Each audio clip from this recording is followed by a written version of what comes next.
There's a moment that every human being knows. You may have experienced it in a boardroom or a hospital room or a kitchen at 2 in the morning.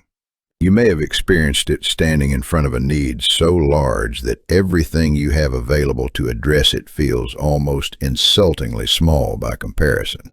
It is the moment when the gap between what is required and what you possess is so wide, so obvious, so mathematically undeniable that the reasonable and rational and self-protective response is to simply declare it impossible and walk away. To say, I do not have enough for this. Nobody does. This cannot be done. And to mean every word of it. The disciples of Jesus knew that moment too. They knew it on the eastern shore of the Sea of Galilee, on a late afternoon that had begun with grief and ended with something that neither they nor anyone else present that day would ever forget for the rest of their lives. John's Gospel tells us that Jesus had withdrawn to this place because he had just received the news of John the Baptist's death. He was seeking solitude. He was grieving. He crossed the sea with his disciples, looking for a quiet place, and instead found that the crowd had anticipated where he was going and arrived before him. Thousands of people pressing in from every village and town in the region, all of them carrying their own griefs and their own hungers and their own desperate need for the one thing that only he could give them. And the text tells us that when Jesus saw the crowd, he had compassion on them, even in his own grief, even in the moment when he had been seeking rest and found a multitude instead. He looked at them, all of them, with all of their need, with all of the pain and desperation and hope that had driven them out into the wilderness to find him. And he felt what he always felt when he looked at people. He healed their sick. He taught them. He gave them hours of his presence and his attention and his care. And now it was evening, and the sun was going down, and the crowd was still there, and everyone Jesus, the disciples, and 15,000 hungry, tired, expectant people was about to arrive at the moment this story is actually about. The disciples came to Jesus with a practical assessment of the situation that was entirely reasonable, entirely logical, and entirely correct by every human standard of measurement available to them. This is a desolate place, and the hour is now late.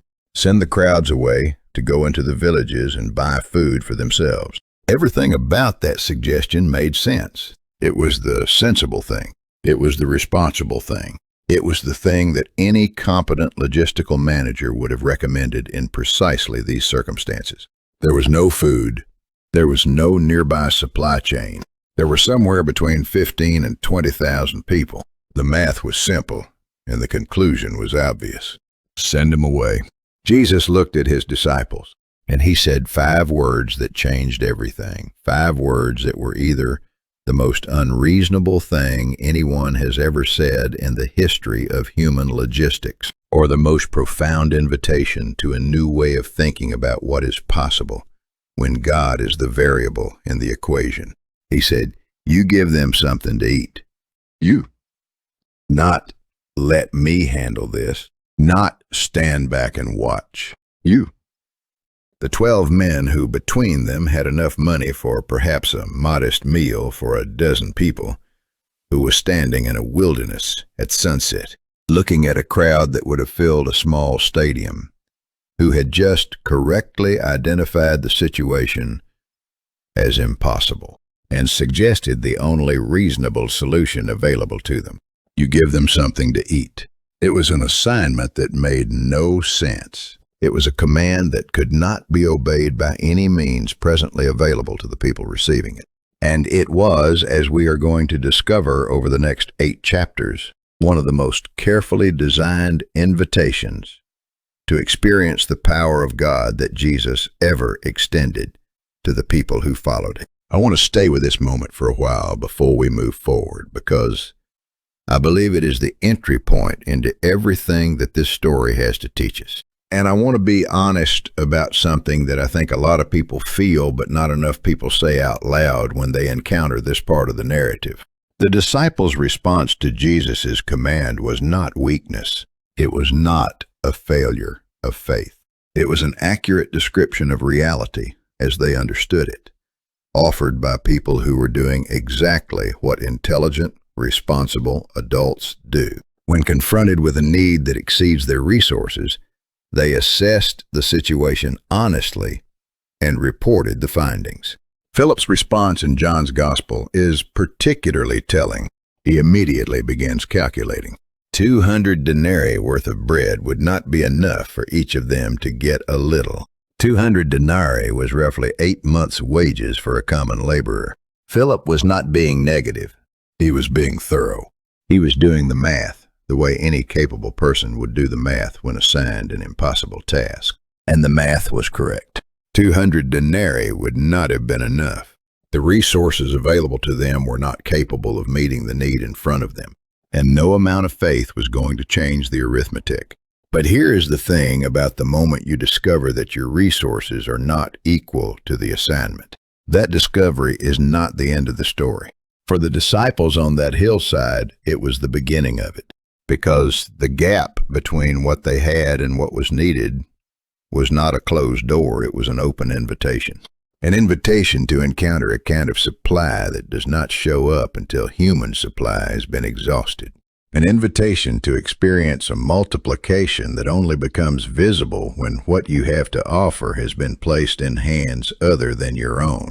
An invitation to discover, in the most vivid and undeniable way possible, that the God who assigned the impossible task had no intention of leaving them to accomplish it alone. God never assigns impossible tasks to showcase your failure. He assigns them to showcase what He can do when you stop trying to solve the problem with what you already have and start paying attention to what He is about to do with what you surrender. That is what this story is about. Not the size of the miracle, not even the miracle itself, but the specific, deliberate, patient process by which Jesus led 12 overwhelmed disciples and one unnamed boy, from the panic of impossibility to the astonishment of abundance. And that process, every step of it, is available to you right now in whatever impossible assignment is sitting on your life today. Let me describe to you what the next few minutes looked like on that hillside after Jesus said, "You give them something to eat." Because I think the scene that followed is one of the most relatable moments in the entire gospel record. And I think if we slow down enough to actually feel it, it will tell us something true and important about the way human beings, including people of genuine faith, respond when the assignment exceeds the resources. The disciples scattered, not in fear, but in the focused, urgent, purposeful way that competent people scatter when they have been given an impossible assignment. And their instinct is to immediately begin solving it through the application of available human resources. Philip was already running the numbers in his head, calculating what it would cost, working out the gap between what they had and what was needed. Andrew started working the crowd, moving through the press of people with the specific energy of a man who has been told to find food and is determined to find food, stopping to ask here and there, checking bags and baskets, looking for anything that could be contributed to the collective problem. This is the part of the story that nobody preaches on very much, because it is the part that does not make anyone look heroic. But I want to spend some time here because I think this is the part that most accurately mirrors the experience of most people who are trying to live faithfully in the real world. The disciples were not sitting around waiting for a miracle. They were working. They were applying their intelligence and their energy and their organizational capacity to the problem they had been given. They were doing, with genuine effort and genuine sincerity, everything that people in their position could reasonably do. And it was not enough. It was never going to be enough. Not because they were not trying hard enough or thinking creatively enough or working with sufficient urgency, but because the problem was categorically beyond the scale of human solution. And the only solution available was one that could not be generated by human effort, regardless of its quality or quantity. The gap was not a management problem. It was not a resource allocation problem, or a logistics problem, or a leadership problem. It was a category problem. The solution required was not a better version of what they already had. It required something entirely different in kind. I want to talk about what this pattern looks like in the modern American context, because I think it is one of the most common and most unexamined sources of exhaustion and discouragement in the lives of people who genuinely love God and are genuinely trying to serve Him. We have a tendency in our churches and our ministries and our personal lives of faith to approach the assignments. God gives us the same way Philip and Andrew approached the feeding of the 5,000. We look at the need, we assess our resources, we start calculating the gap, and we immediately begin trying to close that gap through the application of what we already have and what we can realistically acquire. And there is nothing wrong with that instinct in itself. Stewardship of available resources is a genuine biblical virtue. Planning and preparation and the responsible use of what God has given you are genuinely important. Philip was not sinning when he ran the numbers. Andrew was not lacking faith when he searched the crowd. They were doing what capable, responsible people do. The problem was not that they were calculating. The problem was that their calculation did not include a variable for what God was about to do. They were working with an equation that had every human factor accounted for and God missing from the formula entirely. Here is the question that I want you to sit with as we move toward the next chapter, because I think it is the question that unlocks this entire story and makes it personally relevant to wherever you are right now. What is the impossible assignment in your life? What is the need that you have been looking at honestly, accurately, with completely correct arithmetic, and concluding that the resources available to you are simply not sufficient to meet? What is the vision or the calling or the responsibility that God has placed in front of you that keeps running into the same wall of insufficiency every time you try to calculate your way through it? Because here is what the disciples discovered on that hillside. And here is what I believe you are about to discover in the chapters of this story that follow. The calculation was correct. The resources were genuinely insufficient. The problem was genuinely impossible by every available human measure. And none of that mattered, because Jesus had not given them the assignment because He expected them to solve it. He had given them the assignment because He was about to show them something about Himself that they could not have learned any other way. And the discovery He was leading them toward required them to reach the end of their own resources before they could receive what He had been waiting all along to provide. The panic was not the problem. The panic was the door. Andrew found him. In all the noise and movement and urgent searching of that hillside, in the middle of thousands of people who had come with their own needs and their own hungers and their own reasons for being there, Andrew found a boy, and the boy had something. It was not much. It was, by any reasonable adult assessment of what was needed in that moment, embarrassingly little. He had 5 small barley loaves and 2 small fish. That was his lunch. That was everything he had brought with him to eat that day, and he still had it, because the events of the afternoon had apparently been compelling enough that he had not yet stopped to eat it. I want to tell you about barley bread specifically, because the detail matters, and most modern readers miss it entirely. In the first century Jewish world, barley was the grain of the poor. Wheat bread was what people ate when they could afford it. Barley bread was what people ate when they could not. It was coarser, cheaper, less desirable, lower on every culinary hierarchy that existed in that culture. The fact that this boy's lunch was made of barley bread is not a neutral detail. It is the gospel writer's way of telling you precisely where this child stood in the social and economic order of his world. He was not a wealthy child with a well-stocked lunch basket.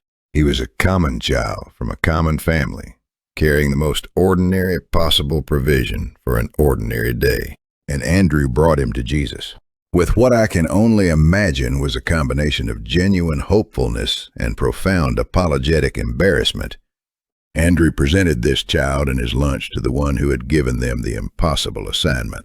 And he said, with a candor that is simultaneously admirable and heartbreaking, "There is a boy here who has 5 barley loaves and 2 fish. But what are they for so many people? What are they for so many?" It is the honest question of a man who has run out of options and is presenting what is available while simultaneously acknowledging that what is available is nowhere near sufficient for what is needed. Now, here's the moment in the story that I want you to pay very close attention to, because it is the hinge on which everything else turns. What did the boy do when Andrew found him? He gave his lunch. When Andrew asked, or perhaps when Jesus asked through Andrew, it is not entirely clear from the text. This child reached into his basket and handed over the 5 small barley loaves and the 2 small fish that were his food for the day. He gave his lunch to Jesus. Think about what that cost him in the most immediate and practical terms available to a child. He was hungry. He had been in the wilderness all day. Every adult around him was hungry. And he was a child, which means that his hunger was probably more urgent and less manageable than the hunger of the adults pressing in around him. He was holding the only food he had, and he gave it, not with any knowledge of what was going to happen next, not with any understanding of the miracle he was about to become part of, not because he had done a theological calculation and determined that this was the appropriate stewardship response to the situation. He gave it because it was asked for and he had it. And in the uncomplicated arithmetic of a child who has not yet been fully trained in the logic of self-protection, that was enough of a reason. I want to talk about the significance of who this boy was, because I think the gospel writer chose to include him in the story for reasons that go beyond the simple narrative fact of his lunch being the raw material for the miracle. He was not a disciple. He was not a religious leader or a person of standing or someone with a recognized place in the social fabric of the community that had gathered on that hill. He was a child, which in the ancient world meant that he was essentially invisible, not a full social person, yet without status or significance in any formal sense. The kind of person whose presence at an event like this would have been noted by nobody and remembered by nobody. He was carrying the cheapest food available. He was the least likely candidate in the entire crowd of 15,000 people to be the one through whom the miracle came. And Jesus used him, specifically, personally, deliberately. Jesus did not wait for a wealthy donor with substantial resources to present themselves. He did not hold out for someone with a more impressive offering. He did not pass over the boy's barley loaves in favor of something more adequate. He used what was available through the person who was willing, with the resources that were already in hand. And in doing so, he established a principle that runs through the entire biblical narrative from beginning to end, from the shepherd boy, David chosen to be king over his impressive older brothers, to the widow's 2 coins placed in the temple treasury, while wealthy donors deposited much larger amounts, to this unnamed child on a hillside in Galilee. God does not wait for impressive. God works with available. God does not require adequate. God requires surrendered. The boy did not know his lunch would feed thousands. He just knew that Jesus asked, and he gave what he had, and that the simple, uncomplicating, unsophisticated act of giving what you have, when it is asked for, without holding back until you are certain it will be sufficient, is the single act that made everything else in this story possible. Jesus took the bread. That sentence is 4 words long, and it contains more theological depth than I could fully unpack in 100 chapters. So I want to slow down and stay with it for a moment, because I think what it means is one of the most important things this story has to say. Jesus took the bread. He received it. The Son of God, the Word through whom all things were made, the one in whom the fullness of the Godhead dwells bodily. He held out his hands and accepted the barley loaves and the small fish of an unnamed child from a common family, and he received them as though they were exactly what he had been waiting for, not as a consolation prize, not as a starting point that he would have preferred to be more impressive, not with any visible or implied sense that this offering was inadequate and he was working with it because nothing better was available. He received it the way a master chef receives, the finest ingredient brought to his kitchen as precisely the right thing, brought at precisely the right moment, by precisely the right person. I want to sit with this for a moment because I think many of us have a deep and largely unexamined belief about the way God receives what we bring to him. We imagine, based on years of comparing ourselves to others, based on the internal voice that tells us, our prayers are not eloquent enough, and our faith is not strong enough, and our gifts are not significant enough, and our contributions are not impressive enough. We imagine that God receives what we offer the way a disappointed investor receives a pitch that is clearly not worth funding. With patience, perhaps, with kindness even, but underneath the patience and the kindness, with a quiet awareness that what we have brought is not really sufficient for what he is trying to accomplish. That is not what the Gospels show us. What the Gospels show us is Jesus receiving 5 barley loaves and 2 small fish, with the same hands that would shortly multiply them to feed 15,000 people, and treating that offering as though it were exactly enough because in his hands it was. Not because the loaves and fish had suddenly become adequate on their own terms, but because the hands that held them were the hands that hold everything. And in those hands, the calculus of sufficiency works differently than it works in ours. He took the bread, and then he did something that I want to draw your attention to very carefully because the sequence matters enormously. And I think we rush past it in our eagerness to get to the miracle. He looked up to heaven and he gave thanks before he broke the bread, before he distributed it, before the multiplication began, before a single person in that crowd had received a single crumb of what they needed. He gave thanks. He was holding 5 small loaves of barley bread and 2 small fish, with 15,000 hungry people in front of him, and the evening sun going down behind the hills, and he looked up to heaven, and he gave thanks. Not for what was about to happen. He had not explained to anyone what was about to happen. He gave thanks for what he was holding, for the bread in his hands, for the offering that an unnamed boy had surrendered, and that his disciples had presented with frank acknowledgement of its inadequacy. He received it as a gift worth being grateful for, and he expressed that gratitude before the miracle, not after it. This is the posture of faith that precedes the miracle, not the dramatic declaration, not the bold proclamation of what God is about to do, not the impressive display of confident expectation that we sometimes perform for the benefit of the watching crowd, just the quiet, genuine, unhurried gratitude for what is present, offered to the God who is about to transform it into what is needed. Gratitude before the miracle is the posture that invites the miracle. Then he told the disciples to have the people sit down in groups on the green grass. And this detail matters too, because it is the part where Jesus involved the disciples in the preparation for something he had not yet shown them. He asked them to organize 15,000 people into groups, to get them seated and ready and expectant before a single loaf had been multiplied. He was asking them to arrange a banquet before the food existed. He was asking them to prepare for abundance while their hands were still empty. And they did it. Whatever doubt they still carried about the mathematics of the situation, whatever part of their minds was still running Philip's calculation and coming up short, they told the people to sit down. They organized the groups. They prepared the space for what they could not yet see coming. This too is faith, not the faith that already sees the miracle and is simply waiting for it to arrive. The faith that prepares for the miracle before there is any visible evidence that it is on its way.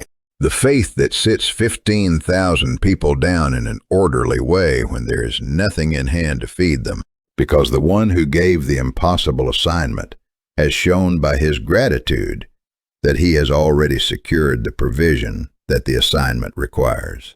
And then the bread was broken, and everything changed. I want to say something about this moment that I think is important and honest. The gospel accounts do not give us a mechanical description of how the miracle worked. They do not tell us whether the bread multiplied in Jesus' hands before he gave it to the disciples or in the disciples' hands, as they distributed it, or in some way that was not visible to any of them in any single moment. The miracle is described in terms of its outcome, not its mechanism. They all ate and were satisfied. That is the theological summary.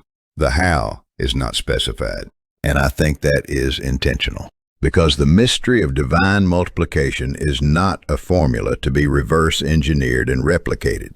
It is a reality to be experienced by the people who are willing to do what the boy did, to surrender what they have to the hands of Jesus, and then watch what God does with it from there. The disciples did not need to understand the mechanism.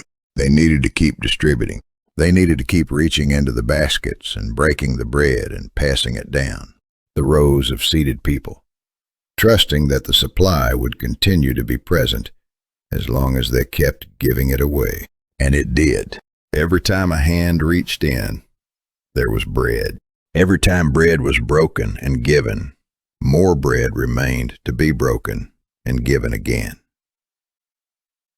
The miracle was not a one-time event that produced a fixed amount of food. It was an ongoing, continuous, inexhaustible supply that sustained itself through the act of distribution. This is the principle that I want to spend some time with, because it is the most economically countercultural truth in this entire story.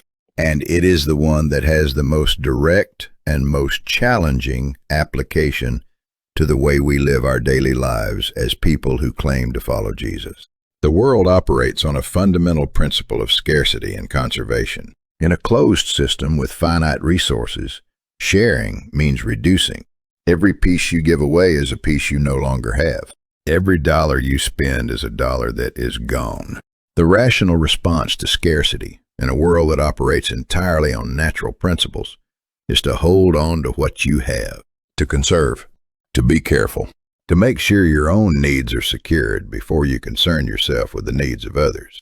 This is not selfishness, it is basic mathematics. It is the arithmetic of a world where resources are finite, and sharing means having less.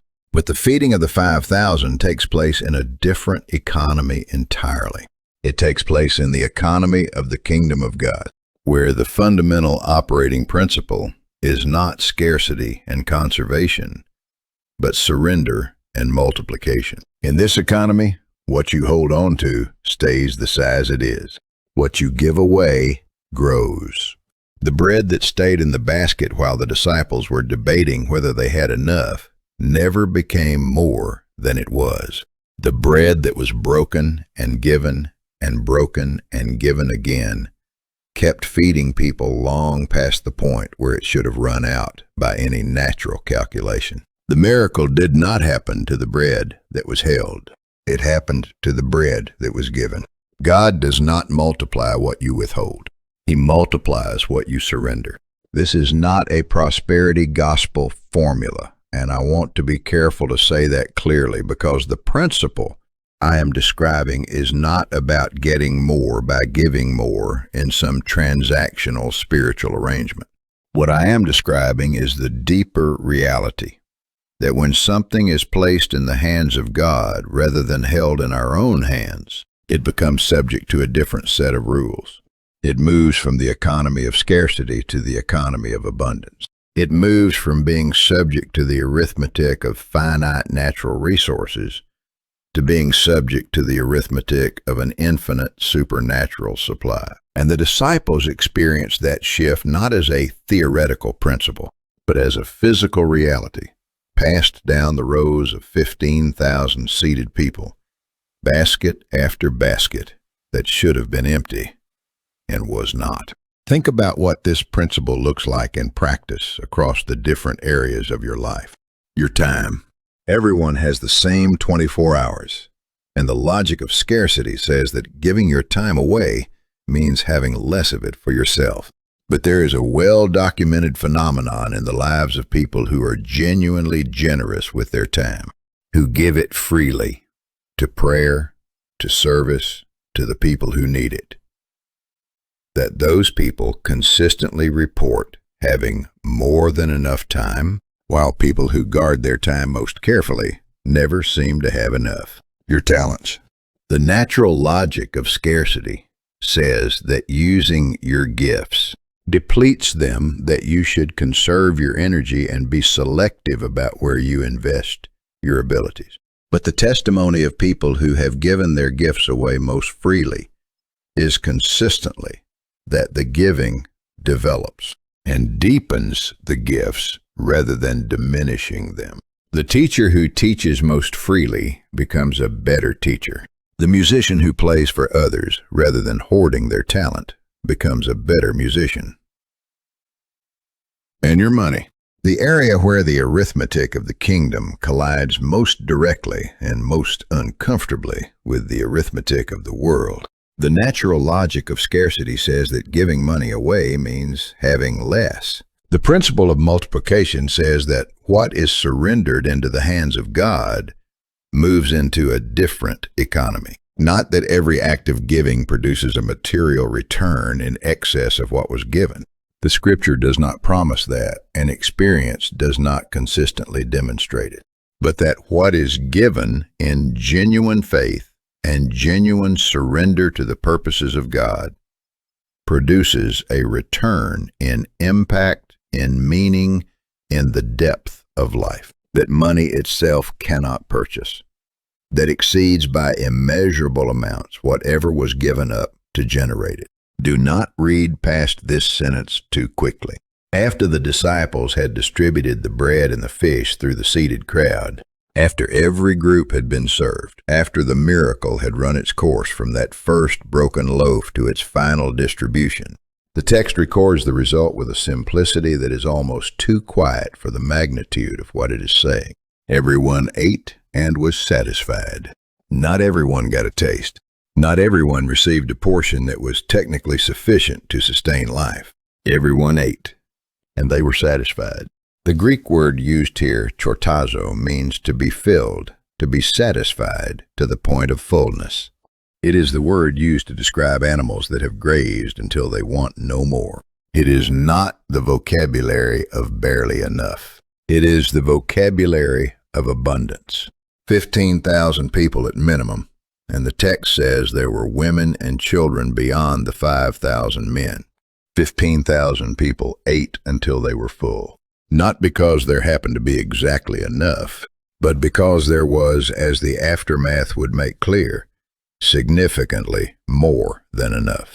After everyone had eaten, Jesus instructed the disciples to gather up the fragments that remained, so that nothing would be wasted, and they gathered 12 baskets full. 12 baskets of leftover bread and fish, collected after 15,000 people had eaten to satisfaction. More food remained after the miracle than was available before it began. The boys' 5 loaves and 2 fish had not merely stretched to meet the need. They had met the need with abundance to spare. Abundance that was carefully gathered and preserved. Abundance that existed only because something impossibly small had been placed in the hands of Jesus. The number 12 is not accidental in this story, and it carries a significance that would not have been lost on the Jewish audience hearing it for the first time. 12 baskets, 12 tribes of Israel. The 12 disciples who had been asked to do the impossible and had watched God do what they could not. The number 12 in biblical symbolism represents completeness, wholeness, the full people of God. The 12 baskets of leftovers were not just a logistical surplus. They were a declaration, visible, tangible, abundant, countable, that the provision of God is complete. It does not run short before the last person is fed. It does not thin out as the need increases. It does not reach the end of the row and stop because there is nothing left. It keeps going. It feeds everyone. And when everyone has been fed, there is still more. I want to connect this to something in the prophetic tradition that I believe was in the minds of the Jewish disciples and Jewish crowd as they collected those 12 baskets in the fading evening light. The prophet Malachi, in the 3rd chapter of his book, records a remarkable promise from God that for those who bring their tithes and offerings, God will open the windows of heaven and pour out a blessing so large that there will not be room enough to contain it. Not a barely adequate blessing. Not a carefully calibrated blessing that meets the exact level of need and stops. A blessing that overflows. A blessing that produces more than the container can hold. The 12 baskets on that hillside in Galilee were that promise made visible. They were God's signature on the miracle, not just I met the need, but I exceeded the need and have abundance remaining. They were a declaration that when the people of God surrender what they have into the hands of God for the purposes of God, the result is not merely sufficient. The result is more than enough for everyone who is hungry, with more left over than you started with. This is not a comfortable message for a culture that has been trained to manage scarcity carefully. It is not an easy principle to live by in a world that operates on the logic of conservation and self-protection. But it is the principle that the hillside at Galilee put on permanent, irrefutable display. God's provision is never barely enough. It is always more than enough. And the pathway to that provision runs through the same place it ran for one unnamed boy on a hillside 2,000 years ago. Through the decision to take what you have, however small, however inadequate, however embarrassing it looks when held up against the scale of the need, and put it in the hands of Jesus, and then keep giving it away. After the miracle, the Gospel of John tells us that Jesus perceived that the crowd was about to come and take him by force to make him king. The crowd had seen what he did. They had eaten the bread. They had witnessed what happened when 5 loaves and 2 fish were placed in the hands of the Son of God. And their response was exactly what the response of a crowd always is when someone demonstrates power and provision on that scale. They wanted to install him at the top of the system that governed their lives. They wanted to make him king in the way they understood kingship. They wanted to harness what he had demonstrated for the purposes of earthly power and political organization. Jesus withdrew from them. He went up into the mountain by himself. He refused the crown they were trying to force onto his head. And in his withdrawal, in the specific and deliberate way he stepped back from the kind of recognition that the crowd was ready to give him, there is a lesson that speaks directly to one of the most deeply embedded and least examined idols of contemporary American Christian culture. We are obsessed with recognition. Not in a conscious, acknowledged way. Most of us would deny it if asked directly whether recognition was something we were pursuing. But the infrastructure of our lives tells a different story. The social media platforms that measure our worth in followers and engagement metrics. The ministry culture that platforms the visible and the large and the impressive and the rapidly growing. The church culture that celebrates the speaker and the author and the conference headliner, while the thousands of people who pray faithfully in private and serve consistently in anonymity go not just unrecognized, but essentially unseen.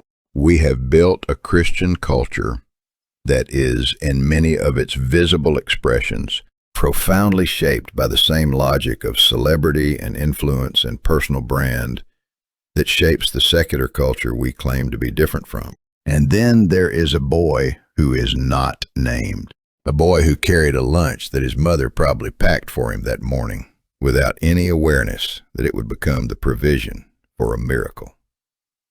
A boy who, when asked, gave it without drama or calculation, or any apparent concern for what his contribution would be credited to or how it would be remembered. A boy who is mentioned once in one verse in one gospel account, whose name is not recorded anywhere in Scripture, who did not receive a certificate or a platform or a thank you speech or any form of public acknowledgement for the single most generative act of giving in the entire gospel narrative. His lunch fed 15,000 people, and he does not even have a name in the record. And I want to suggest to you that this anonymity is not an accident or an oversight.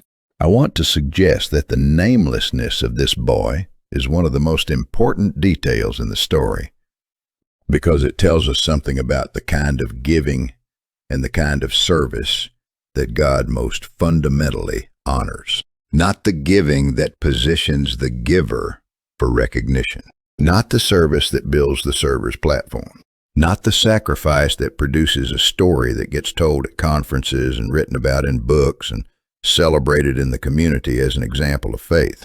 The kind of giving that simply puts what it has into the hands of Jesus for the purposes of Jesus, with no particular concern for whether anyone records the transaction or traces the miracle back to its source. Think about what the boy could have done with his moment. He was there. He saw the miracle. He knew, or could have known, once the crowd began to murmur and the baskets started coming back full, that his lunch was what Jesus had used.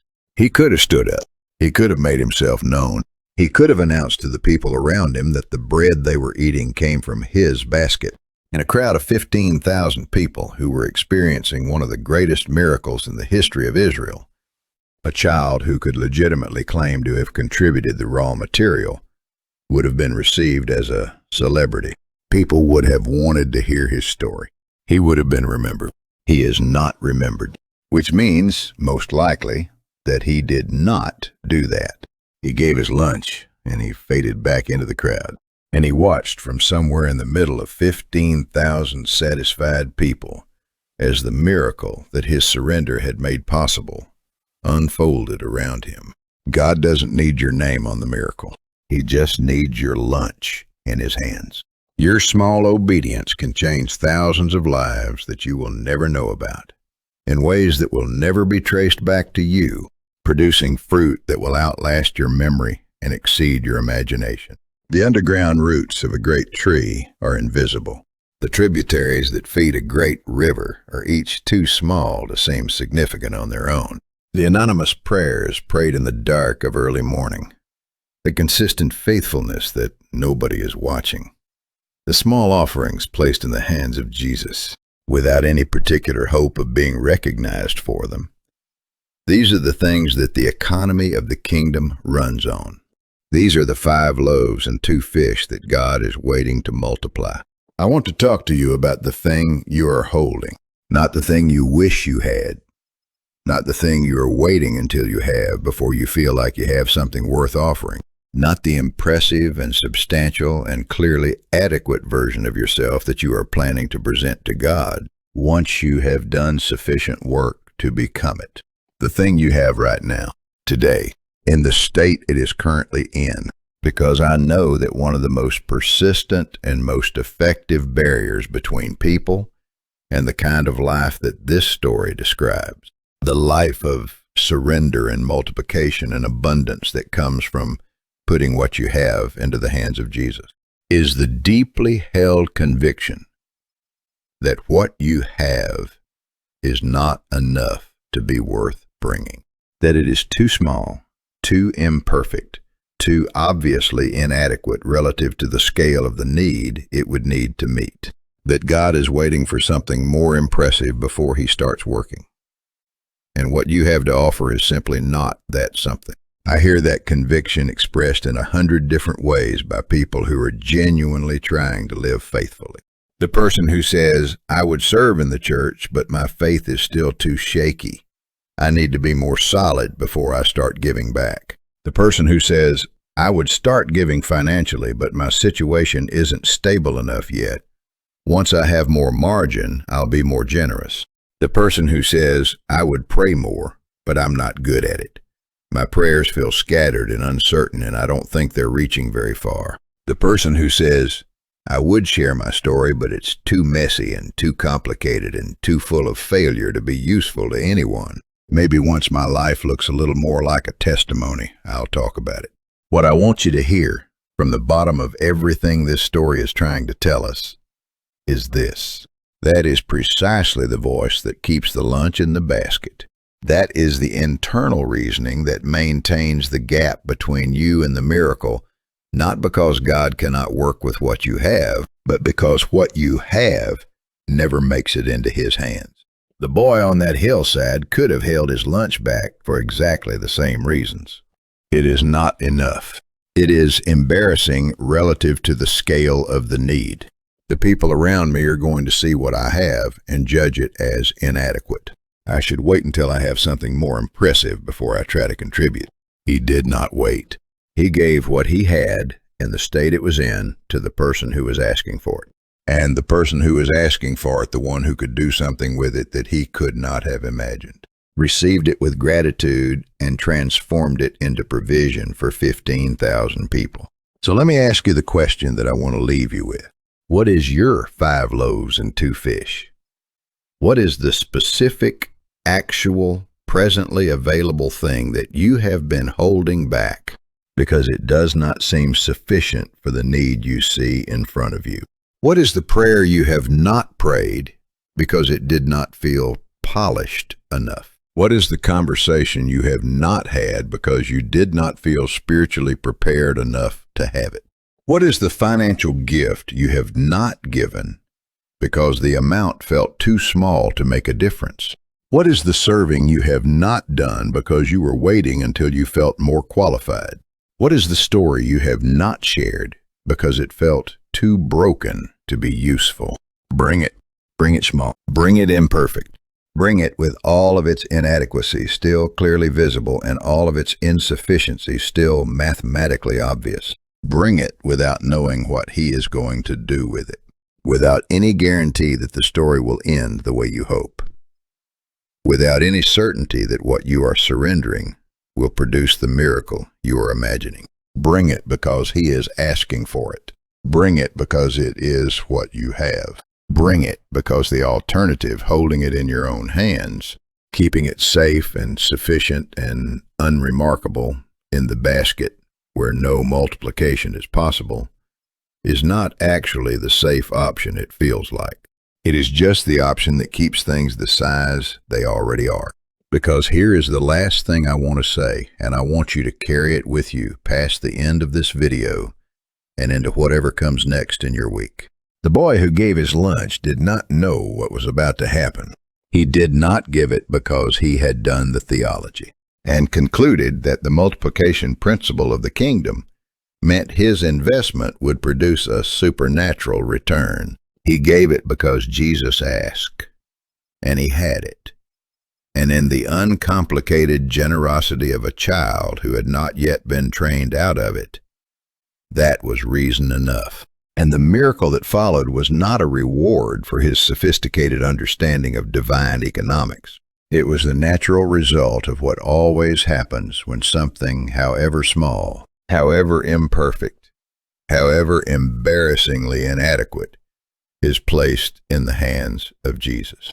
Your little is much when God is in it. That is the testimony of the hillside in Galilee.